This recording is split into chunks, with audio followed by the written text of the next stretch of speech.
mziki una athari kubwa, na wasanii wametukuzwa kwa sababu eti wanaingiza income katika nchi, na nchi zikaandaa mpaka wizara maalumu za kusimamia usanii, ikawekwa baraza linaloitwa BASATA eti nakagua nyimbo.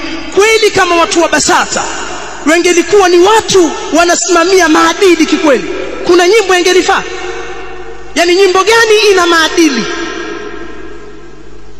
Na hii kama ni challenge sauti wapelekeni watu wa BASATA, naomba kuambiwa nyimbo moja ina maadili ya Kitanzania, ina maadili kama hizo video clips. Ndio usiseme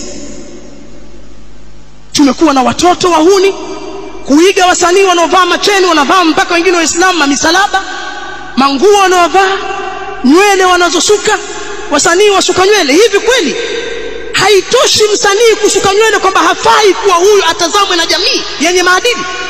BASATA inapitisha muziki, acha ule muziki kuwa ni haramu, msanii kasuka alafu watoto wanamtazama kwenye mujitama.